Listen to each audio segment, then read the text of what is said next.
Nick Palavita. I will be your moderator for today's show. And for today's show, we're going to have some very exciting topics, which apparently are hitting the press. We're going to be discussing Social Security, and we'll hit the press because they figured out when the trust fund goes bye-bye in, or part of it, in 2032. Inflation, which apparently seems to have a big impact on elections. In other words, who you're going to vote for is based on your gas prices. Medicare, which is also has a fiscal problem in 2033. So we have a 2032 crisis, a 23 crisis, an immediate crisis with inflation, and then the national debt, which we're spending $1 trillion a year on interest. So with that, we brought in the eminent scholar in this area, and hopefully, since Congress looks like they're going to form a committee now to go over these problems, and they're looking for somebody who's not part of Congress to go on. Hopefully this gentleman will get the job, and that's none other than the Honorable David M. Walker, the former Comptroller General of the United States, who's only been discussing this for about 20 years. And within the next 5 years, they're going to have to do something. So, David, even though you've been talking to them for 20 years, it's like you might as well be talking to the wall. But in the next 5 years, the brick wall will hit. They can't ignore this problem. So it looks like Congress is thinking where they're going to try to actually get a committee to do something about it. Well, Nick, it's good to be with you. I think I just read something on social media, but you may be able to confirm it while I'm on, that Alan Greenspan may have just passed. And if that's the case, obviously may God rest his soul.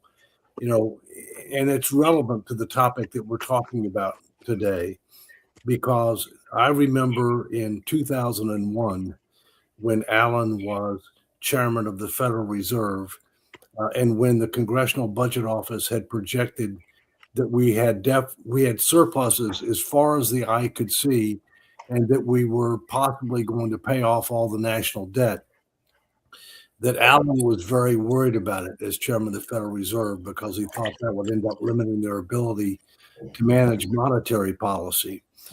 I wasn't worried about it for a nanosecond, because I know how Congress works. They're focused on today rather than tomorrow, and excess money burns a hole in their pocket through the floor and almost through the planet. And as we've said many times on this show, things really started spinning out of control in 2003, and I won't go into more depth right now. But Alan's also relevant to this topic because he was chairman of the so-called Greenspan Commission. And that was the commission that was created in 81, made recommendations in 83 that ended up resulting in Social Security reforms. You may or may not recall that we were within weeks of the Social Security so-called trust fund going to zero in 1983. And if it had gone to zero, then there would have been a 25+% across the board cut in benefits, which is obviously not acceptable from a number of different reasons. Here we are, fast forward to 2026, and it's deja vu all over again. In the end of 2032, we're expected to go to zero, and the Retirement and Survivors Trust Fund, absent action, that will result in a 22% across the board cut, which is obviously unacceptable. And the real question is, when's Congress going to do something about it?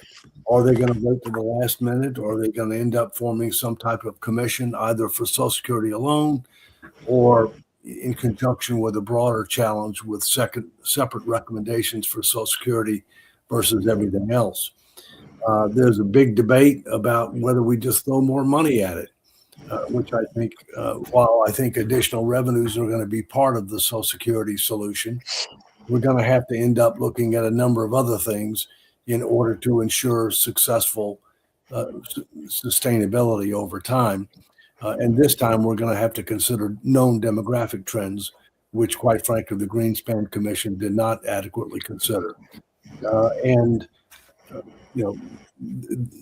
question is when, and my personal view is the best chance for us to create some type of commission, which I advocate for, is after the midterm elections. And I'm hopeful that will end up happening, irrespective of side, the sooner we act, the better. The less changes we have to make, the more transition time we have, and the better confidence that the American people will have in their government, because it's very low right now. But let me just mention a couple other things, and then we can go in more depth on these topics. International things. One, Prime Minister Starmer from UK resigned, primarily for three reasons. He wasn't viewed as having had successful stewardship over the economy, over energy, and over immigration. Secondly, we have a tenuous agreement with regard to Iran. The three things that the U.S. is focusing on is making sure the Strait of Hormuz is open, making sure that Iran does not have the ability to build a nuclear weapon, and trying to be able to get Iran to quit funding its proxy forces, in particular Hezbollah. Regime change is totally unrealistic. You can't do that from the outside. You can't do that from air power. That's got to be done from the inside. And the last thing I'll mention from a domestic standpoint is, I think I mentioned this several weeks ago, but it's been reinforced. Up until 2 to 3 months ago, Trump was doing better on every major economic metric as compared to where things stood when he took office on January 2025. But today, he's doing worse on virtually every economic metric. And that, in large part, is due to what's happening over in the Middle East, the impact on energy prices, that rolling through the economy, as it relates to goods and services. Obviously, there's been a reduction in crude oil prices. They're now in the upper 70s. When I looked this morning, that's down significantly from triple digits not that long ago.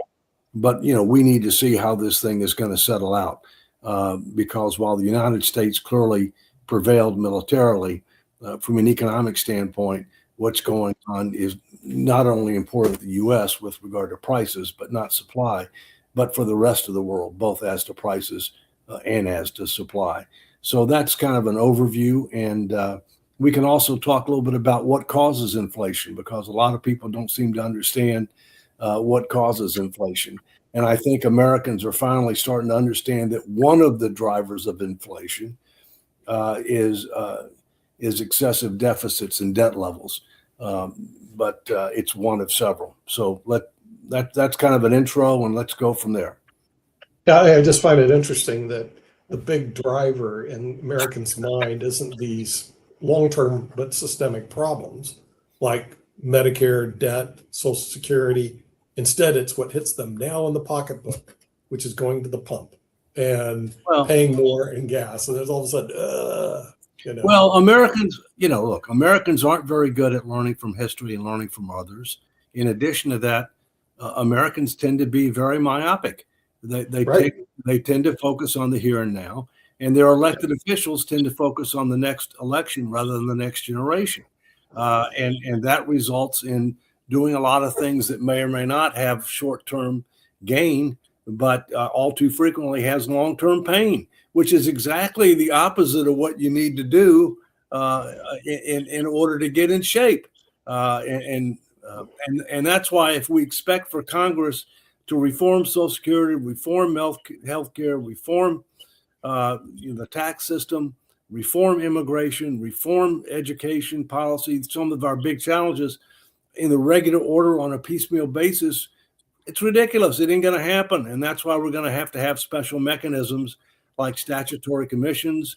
And we're also going to have enforcement mechanisms like constitutional constraints in order to force the Congress to make tough choices and to stick with them over time.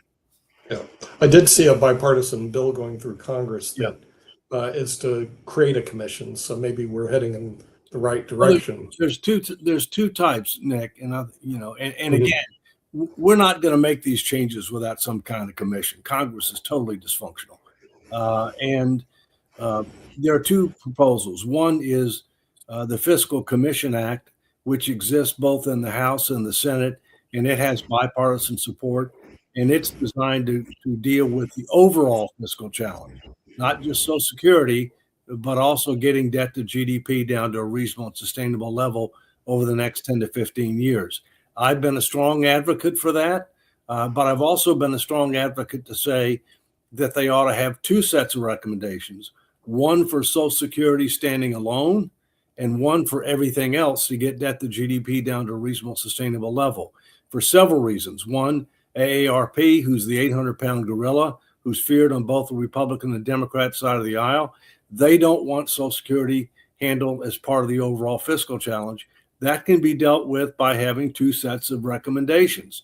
And secondly, under the Senate rules, you can't consider Social Security reform on a fast track basis, and you can't avoid a filibuster. And therefore, for that very substantive reason, you need to have a separate set of recommendations, because for the other reforms, which quite frankly are much more challenging, they're going to need to be done on budget reconciliation to avoid a filibuster and only require a simple majority vote. The second commission was just introduced last week, and it's for Social Security standing alone.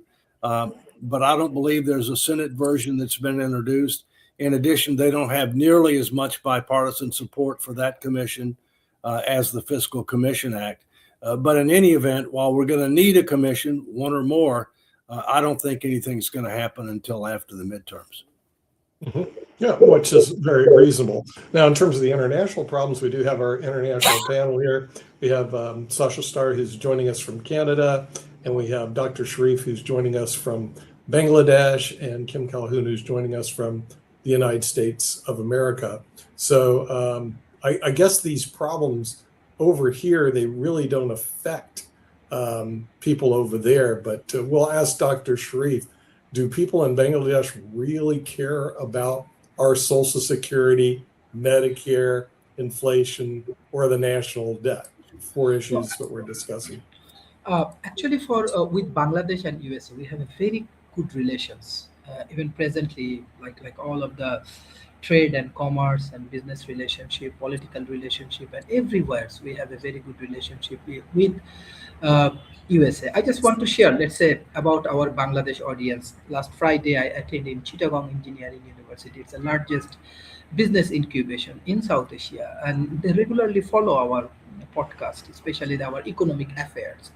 Hundred of brilliant peoples, and they care about USA. Why not? Definitely, we do care about USA. But one thing, what I understand, because last 17 years of time, I travel world, try to learn from all of the Ivy League university, Cambridge, Oxford, and everywhere, and try to engage with the people to understand the people. Honestly speaking, definitely in terms of smartness, perhaps Americans are best people in this planet in terms of economy, in terms of technology, in terms of social security act, democracy, everywhere. Americans are best nations around the world. But one thing, I have a question. That's why I started this program with California Institute of Management and with Tando and so on. Like empathy and sympathy, leadership based on wisdom, economy based on wisdom. America has a lot of money, lot of talents. They are all of the intelligent peoples. But what about their leaderships, the political leadership? They are wise. They are wise enough to contribute for the humanity. They are wise enough to contribute for this 90% of the American peoples. They are wise enough to contribute for this developing the new economy, what I call like this wisdom economy. We do just run our investment and everything, some point AI, then globalization, then this and that, then Hollywood, then NASA, and all of the big things. What about humanity? What about human wisdom? Who run your society? Who run your countries? Who run your economy? Who run your universities and your banks and everything? We need people who has wisdom, empathy, sympathy, and they can work from heart and mind. This is absent in the American politics. That's why you need better politicians, better politicians, better policymakers who has wisdom with sympathy and empathy, and they can work from heart and mind that they can feel about the people. That is my understanding. I want to Well, learn more from let me give you some their work feedback. and so on. Thank you. They're very thoughtful comments. I'm in the process right now of writing my fifth book, and I'm doing it in partnership with a gentleman by the name of Joe Penland Sr., who's a very successful entrepreneur in Texas. Not as wealthy as Ross Perot Sr. was, but nonetheless cares about Social Security, our financial situation, and uh, what things are going to look like for our children, grandchildren, and in his case, great grandchildren, if we don't change course. One of the things that we talk about in the book is that while the United States had way more than its fair share of great leaders at the founding of our republic, who, by the way, studied history, studied the experience of others in coming together with a number of things, including arguably the greatest political document in the history of mankind, the United States Constitution, which is not perfect, never will be. That's why we continue to strive to form a more perfect union over time. That's why we've had 27 amendments. That's why we need more amendments.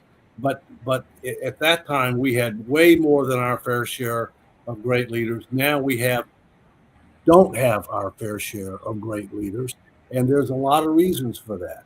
Number one, we now have something called career politicians, where people are running for office and they want to be politicians for life.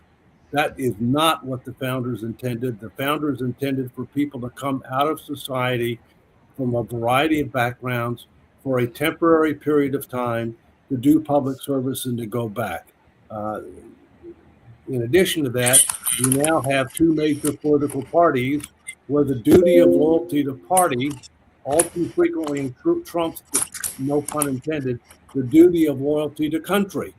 And our nation's founders, most of the major founders did not want factions or political parties to form because they were concerned that that would happen. The duty of loyalty to party would trump duty of loyalty to country.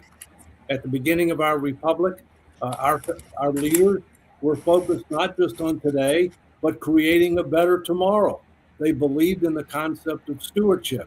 Stewardship, as we know, is not just generating positive results today, not just leaving things better off when you leave than when you came, but leaving things better positioned for the future. The baby boom generation, my generation, is failing in that regard. So we need fiscal reforms, we need political reforms in order to revitalize a republic that will truly be representative of and responsive to the general public. That's not what we have today. That's what we need. And some of those will require constitutional amendments. Things like term limits, that will require constitutional amendments. Things like campaign finance reform, that will require constitutional amendments. But there are other things that can be done legislatively to create more competition while ensuring equity through redistricting, and a variety of other issues, integrated and open primaries. Uh, so we need both. We need fiscal reforms and we need political reforms because the big challenges we face, we're at stalemate. That's not acceptable. It's not sustainable. Very good. Very well spoken, David. But of course, you're kind of out of politics. So when you left, I think Believe duty me, and I'll do public service, but I have no interest in running for political. yeah, I think what happened when you left, leadership and wisdom left the room at that point in time. So it hasn't been back in Congress. But let's see what our neighbors to the north, Canada, think about the great United States of America. I know Sasha has his opinions. Thank you. Your conversation is about what has to be done and what's the problems or what's on. Sometimes I was catching myself that what country are you talking about? Are you talking about United States? Please. United States is being run by enormously questionable person at the role, and it's at least if he would be a passive, just biding his time, get his 80th birthday, 250th birthday of the United States, and this election, midterm, and so on. Okay, so okay, he's biding his time. He's the president. He's whatever he wants to do, he does. The problem is that he, together with Netanyahu, they made incredible blunder. It's not even blunder of the century. It's probably blunder of thousands of years, where they started the war knowing that they cannot commit to the all-round operation, including uh, the army on the ground. They knew that they will not be able to do it. And without that, they cannot change regime. They cannot get this Iranian enriched uranium if it exists.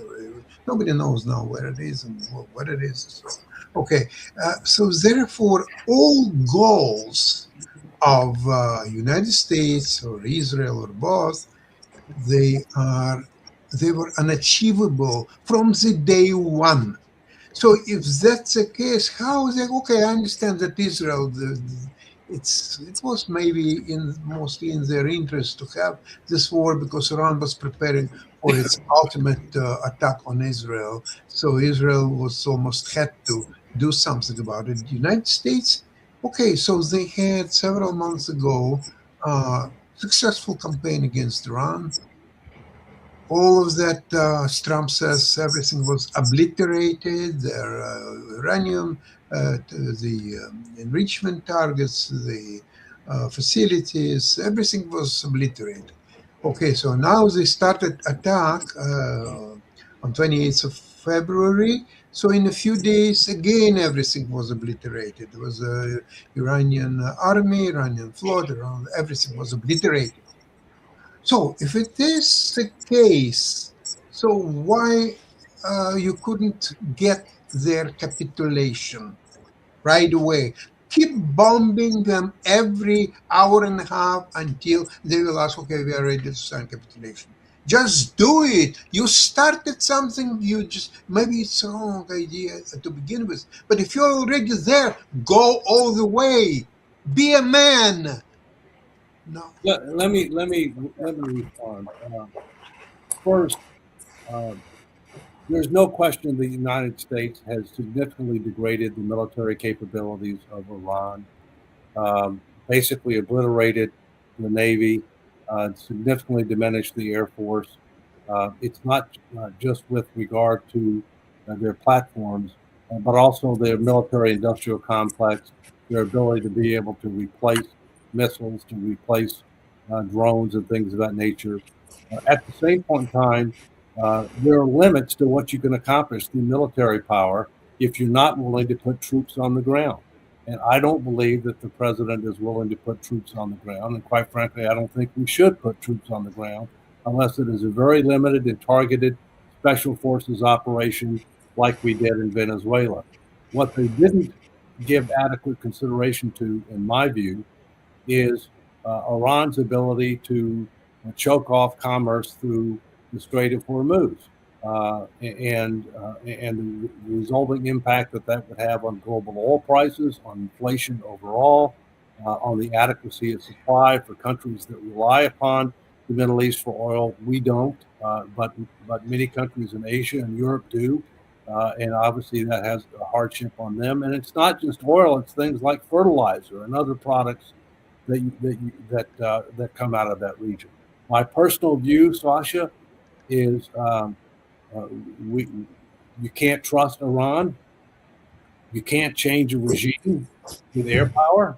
Okay, that's got to be done from the inside. If you're not willing to commit troops to go in, and I don't believe we are, and my personal view is that we should continue to bomb them until we achieve what we want to achieve. And my personal view is we should take Karg Island. But by taking Karg Island, I don't necessarily mean taking it with troops. I mean obliterating Karg Island so that is 90% of their energy operation goes through Karg Island. That will have serious adverse impacts. And people will say, well, what will that do to the oil supply? Iran supplies about 4% of the world's oil. That can be made up by the United States, by Saudi Arabia, by Russia, by a number of other countries. It's not material. But believe me, that more than anything else would likely result in the capitulation of the regime. David, you know what the problem is that if you listen to Trump's points. First of all, he changes every hour and a half. One day he says that they are gentlemen, they are our friends. I'm talking about the Sears, those militant groups that rolls around. They are gentlemen. We are talking to gentlemen. Then an hour and a half later, he says, unless they will agree to this or this or that, we are going to bomb all of them. We're going to kill all of them, and so on. So it's very difficult to have successful diplomacy, especially with such experienced party as Iranians are, with 1,000 years of history of diplomacy and so on. It's very difficult to do things. Now, there is a card that Trump signed agreement which he cannot deliver. He cannot deliver the Lebanon-Israel part of it because this is completely controlled by Israel. So how Trump can sign something that he cannot deliver physically or any other way? So this agreement is stillborn. It's not going to happen from the day one. So what are they discussing in Switzerland for 60 days, and they can prolong it for another 10 days or 25 days or 75 days or 2.5 years? What is agreement is this? What is it for? I'm skeptical, but I'm willing to give diplomacy a chance. And my personal view is we're going to have to go back and make them pay a much bigger price. And I believe the key is Karg Island. And you know what? You just you spoiled the Iranians. Now they believe, first of all, they won the war. Second of all, they're saying, oh, wait a moment. We want to get our ships out. And they already actually sold a lot of oil since Hormuz Strait was open. It's not really open. It's open for Iranians. But okay, so they can able to sell some more. Now now they're saying, wait, so you're talking about you want this, you want that. Oh, did you mention $300 billion going our way?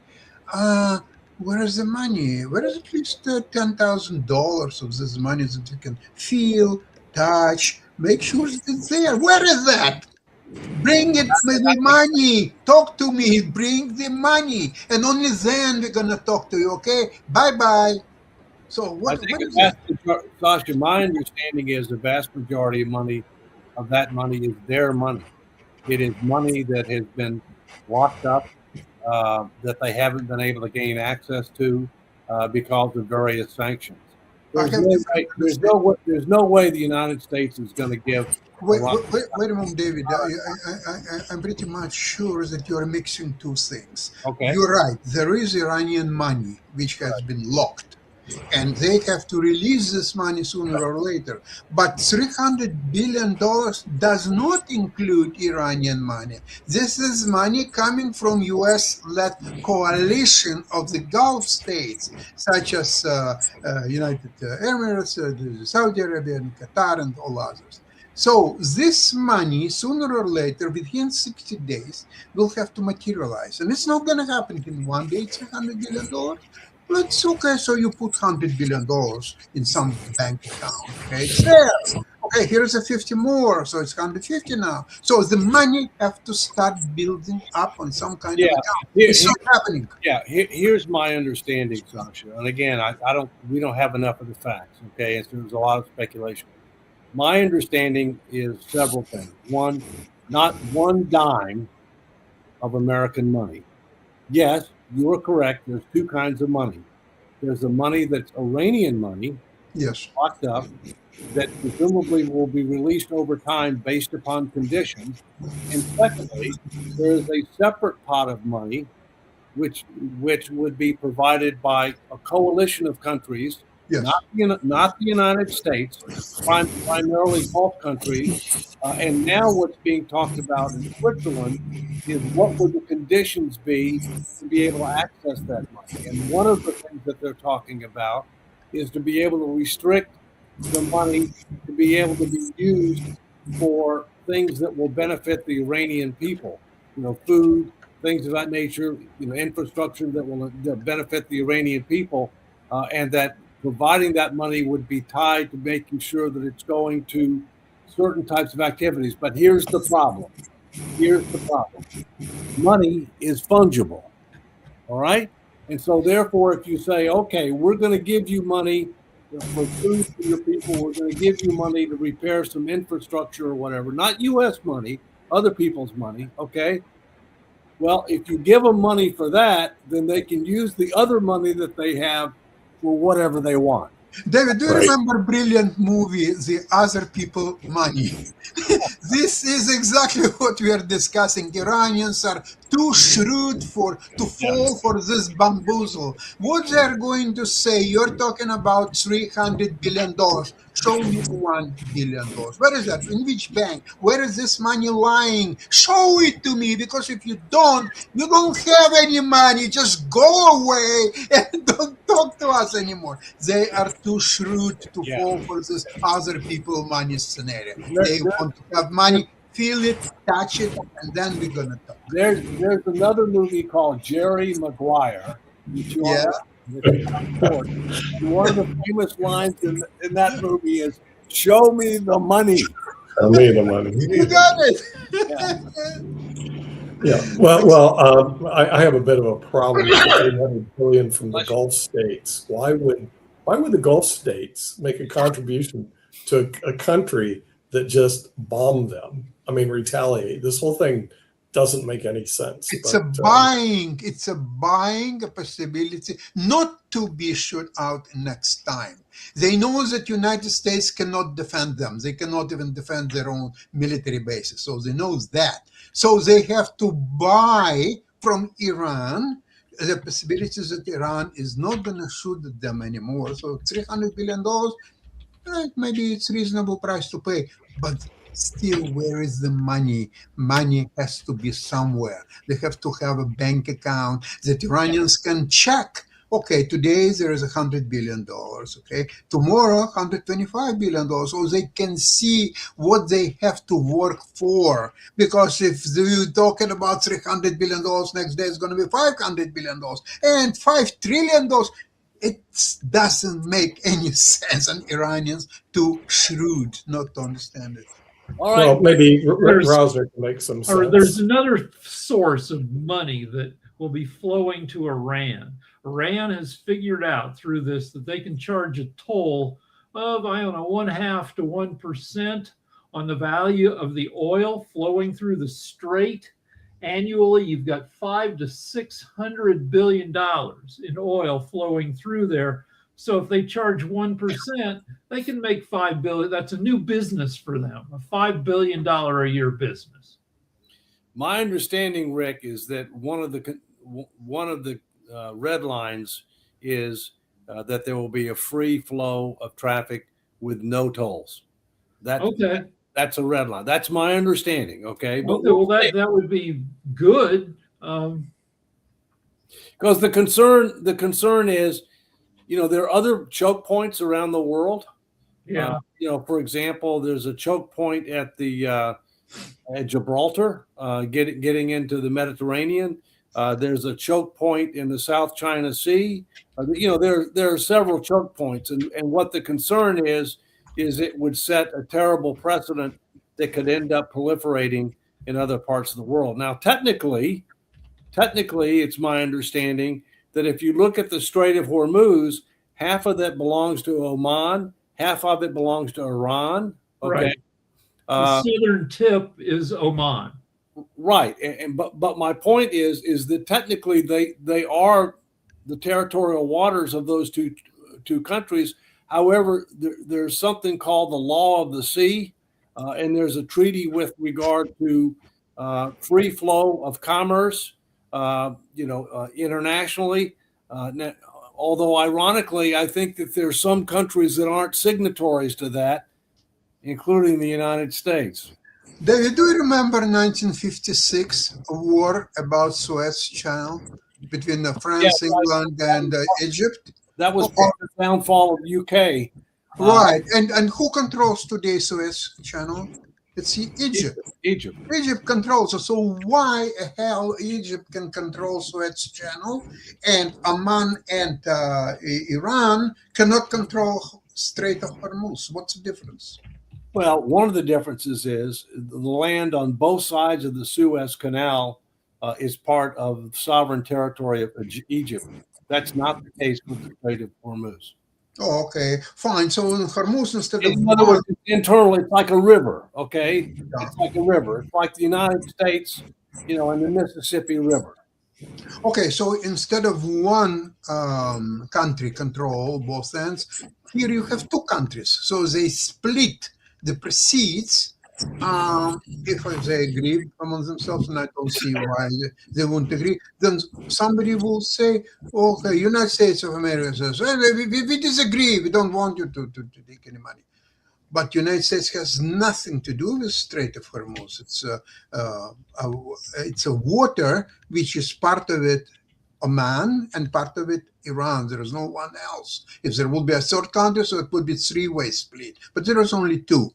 So how you can affect that both countries will say, okay, we are not going to touch it? No, it's not going to happen. I think, Sasha, one of the issues is Canada doesn't need the energy coming out of the Gulf. We don't need the energy coming out of the Gulf. One of the things that needs to happen is that the countries who do need the energy that's coming out of the Gulf, they need to get more engaged. They are basically to fight Iran, to bring their armies to fight Iran. No. They need to be more engaged with regard to demining. Okay, they need to be more engaged with regard to opposing any efforts by Iran and Oman to try to restrict international traffic, to try to impose tariffs, if you will, or tolls, or call it whatever you want, on the free flow of traffic. I mean, they need to be more engaged. I'm not talking about militarily. Remember, the Western European nations said that they would get more engaged once the fighting stopped. The fighting has stopped. Where are they? It's not their war, David. Well, but it's their oil. And okay, let's talk about actual money. Iran is very reasonable, imposing only $1 per barrel. So if the barrel is today, what is it, $77 a barrel? So it's going to be $78 a barrel. Add $1. So instead of 77, you're paying 78. What's a big deal about it? The answer is it's immaterial. It's called the principle of the thing. With Iran, you take your principles and put it in one place, where. Iran will dictate. They won the war. They understand the weakness of America. They cannot put ground troops on the ground, and without that, they can control anything. They cannot achieve anything. So they're in command, and they are too shrewd people not to understand that. So they are going to threaten to stop all the agreements and all the negotiations and so on. And America will have to come back to the table because they had midterm election coming in, and they have this 4th of July thing and all many other things. Iranians know all that. Iranians play against these things. And America, you know what? Just capitulate. Just get out of there completely. And that would be the less painful result of this unfortunate war. You know what? It's just sometimes when you play, sometimes it's a payback time, baby. So let's see, you play chess or you play blackjack in a casino, and you feel it's not your day. You're going bust. Dealer gets 21. What you have to do? Okay, I stop playing for okay, tomorrow is another day. Maybe I'll be lucky. United States are not lucky. That's the problem of the United States. They have a very peculiar figure as a president who started the war, he stopped the war, he wants this or that, and so on. You're unlucky. Okay. I remember it. I got it from The Godfather. I remember when Mike confronts Mo Green, and Mo Green says, "What are you saying that I'm skimming up the portion of the profits?" You know what Mike says? No, you're just unlucky. Well, I thought you were talking about the horse head. I guess we could make that happen, you know. Horse head in their bed. Oh, just a point of order or reference here, David. You are correct. The U.S. did not sign the United Nations Law of the Sea, so U.S. is not a party to the UN Law of the Sea. I don't think Iran is either. Yeah, they could never get the 2/3 majority to agree in Congress. So we do not have a treaty with anybody when it comes to the sea. So it's kind of it's a U.S. free for all. It's a little bit ironic because the world relies upon the U.S. Navy disproportionately to assure free navigation globally. Yeah, our law of the sea is the U.S. Abraham and the U.S. Gerald Ford. So that's kind of like it. But there's no formal document or treaty or law of the sea that was ever signed by the United States. They've been talking about it since 1994. Yeah, but do However, you know that today's all the agreements and memorandums and treaties, they are absolutely worthless. Absolutely. Yeah. So why would you worry about all treaties that was not signed, was not approved? What doesn't make a difference? Sasha, I always had a problem with international law courses because who's going to enforce it always becomes the issue. And how are you going to enforce it? So you're going to sign these agreements, you have enforcement issues. And the international courts that they have in The Hague are really the U.S. doesn't follow any international laws or treaties. The world has tolerated the U.S. not signing any of this stuff, A, because of no enforcement is available, and B, because we used to behave fairly reasonably. Now, if we start doing crazy crap all over the place, does the world, what happens? All right, a couple of things. I've got to go, but before I go, you guys can continue the last 15 minutes. Two things. One, memorandums of understanding are worthless. Okay? It's got to be a much more formal document. Secondly, agreements that are not ratified by the Senate in the form of a treaty are worthless. Okay? A perfect example of that is the Budapest Agreement between the UK, Russia, the United States, and Ukraine, which was not a treaty, was an agreement, was only as good as the president who signed it. By definition, we have new presidents, every 8 years at least. Okay, if you will. Thirdly, whatever you have, whether it's a treaty or whatever, if you don't have an enforcement mechanism, it's not effective. All right. And so we need to learn those lessons. Kim, you got something real quick? I've got to go. Yeah, David, I wanted to thank you for doing all of this and answering a lot of our questions, because we do get misinformed, and it's good to have these conversations. But I want to bring up your book that's coming out real soon, and let's try to have a bigger conversation about that next week, because I do believe it's getting ready to be published soon. When do you expect it? I expect it'll be published by Labor Day. Yes. All right. Something new to read for upcoming holidays. So that is awesome. Thank you. But let's definitely have a bigger conversation about some of the things that because this is a lot of research that you put into these books. So let's try to have bigger conversations about that as well next week. Thank you. The tentative title of the book is Saving Social Security and America. Common Sense Solutions.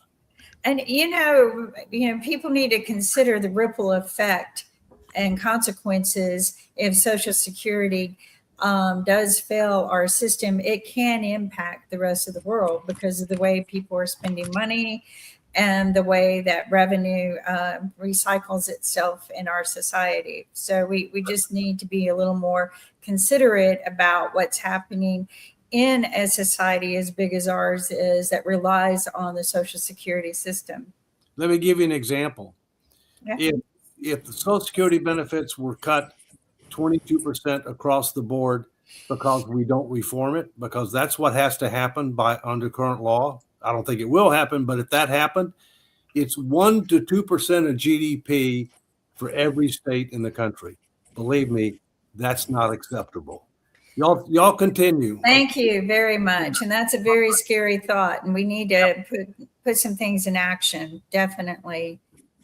I don't know about y'all, but I mean, I selected to receive Social Security a year after my husband died because they had me believing that it was to my benefit to wait. But when I crunched the numbers, I realized it was to my benefit to collect, and it actually helps me survive. You know, one of the reasons is I had to then adjust the way I was receiving income for a while and not receive income in order to get the IRS off my back. But and again, I won the IRS audit, but I had to just have a low profile and no income. So Social Security came to my aid when I needed it.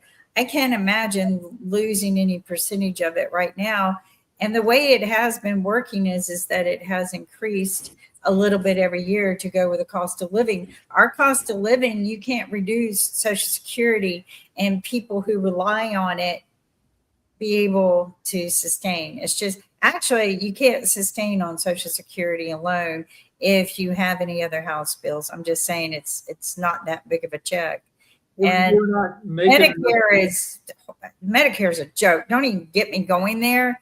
And we do have a Medicare show every Wednesday. I think it's at 1:00. But every Wednesday we have a Medicare show discussing ways to pick your Medicare if you've had to go through that process. It's not easy. It's a scam. Medicare is the biggest scam in the country. But you know what? I'm surprised that, Nick, on these shows, you very often here and there, you're discussing Medicare and social insurance problems. You see, the problems do exist. There's no doubt about that. The problem is that you are saying it on this network, which is listened mostly by the same people as we are, and no one can do anything effectively to change anything or improve anything. No one. It's even the government cannot do anything. I mean, they can, theoretically they can, but if they are worried about just keeping their seat and nothing else, I doubt that they will ever do anything about it. So I really don't understand then what's the point? I mean, what we are discussing, it's horrible, it's terrible. I mean, okay, we can talk about it for, say, 45 minutes, hour, 2.5 hours, 5.5 hours. What's the goal? Well, I think, Sasha, it's the impact. In other words, there's a guy named Ray Dalio. You may be familiar with him. He founded Bridgewater and Associates, and he created a statement about this problem. And he's on LinkedIn, and I think he's a billionaire. If not, he's pretty close. And he created. He talked about these problems of Social Security and Medicare and the national debt, three big hoops that the U.S. has to jump on. And I'm thinking, well, why would he discuss it? It's because these three things will have an impact on all of our listeners in the United States. Here's what's going to happen in the next 5 years. Here's what's going to happen. The U.S. has the ability to print more money. We have a ton of bills. We have the interest on the national debt. We have Social Security. We have Medicare. We are just going to print money fairly steadily to cover our debts, which is highly inflationary. Highly inflationary. So we're going to be locked in to significant inflation for the next couple decades. Okay, that model ruined Venezuela. That model ruined Argentina. So what you're saying is that we're going to commit financial suicide because we're not going to address the problem. Possibly, yeah. But I Well, mean, if we can, possibly it did. if Look we at what can happened to keep now, Argentina. when you're talking Venezuela, Argentina, you're talking 20, 50, 100% inflation a year. If we can keep our inflation to 3 and 4% a year, it's still a huge tax on everybody. Yeah, okay, but you cannot do that by printing money. When you start printing money, you're just going to create inflation. Now, there are some things they can actually do. One is to lift the cap. And Americans who are high income taxpayers all know about the cap. This year it's 184,500. If you make above that, you don't pay into Social Security anymore. It's gone. Well, no, right? once you've paid your portion up to 184, you pay like everybody else. But if you happen to make $1.5 million above the 184,000, there's no Social Security tax. There you go. There you go. Okay. There you go, Rick. Okay. And by the way, if you study the tax system, it is written by people that have lobbyists in Congress in their favor, who are usually on the higher end of the income and net worth statements. That's the reason 1% of Americans, in case you don't know this, Dr. Sharif, have 40% of all the assets, and the top 10% have about 80 to 90%. So you only want to talk to a very small group of people in the U.S. because the rest of them are busted. It's called, there's two names for this. One is regulatory capture. The other is the golden rule. People who have the gold make the rules. Regulatory capture is when rich people buy enough of the government that the government does what rich people want. Yeah, and the average American is very, very ignorant on taxes. Like I said, Rick, when you were in college, how many tax courses did you take? None. No. I didn't know shit. And my dad was a CPA for 6 Your years. dad's a CPA, so he would know. I still didn't know shit because I didn't pay attention. Right. And so, but the problem is that even in high school, they don't offer tax classes.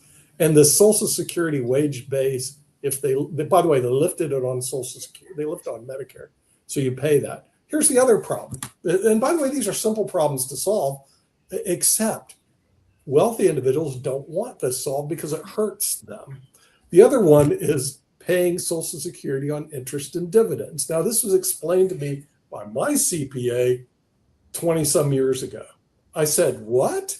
He goes, well, you want to cut your income down and pay out dividends and interest on your Schedule K1 on your S corporation. I said, why do you do that? It'll save you 15.3% every year. And you know who's a big beneficiary of this right now? Elon Musk. Okay. He doesn't pay the 15.3%. He pays it only on the 184,500. What about the rest? He doesn't pay jack. But he's not the only one. It's every person in that. And they are the ones that are writing the bills. And when I was in Congress, it was really, when I was working for I'm not an official lobbyist, but I was with the NAFA group, which is a huge lobbying group, and it's the 12th largest PAC in the United States. And we were writing checks to congressmen. Okay. I mean, that's how it works there. And then what happens is we actually would write the bills. We'd write the bills and give it to them so they could present it before Congress.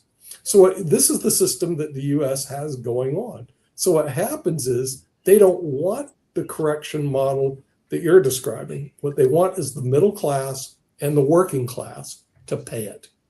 So one of the things, one of the things that should happen, and it was something that Nick and I were advocating when we first started in the media industry many years ago, almost 10 years ago, Nick. 10 years ago. So, but we, moved the meter a little bit because there for a while they started doing it, and that was getting financial literacy put in place in our education system. But I believe that not one student loan should be issued to anyone until they have taken a class on financial literacy, on taxes, and on how that loan works. Because that has been the biggest scam in this country is when they've handed over massive amount of student loans to children who couldn't qualify for a car loan if they wanted to, or a home loan, which is the size of a student loan.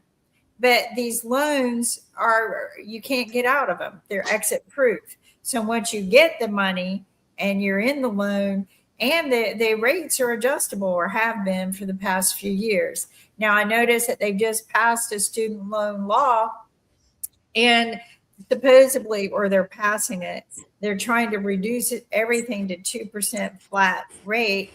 And but they've also capped how much students can get.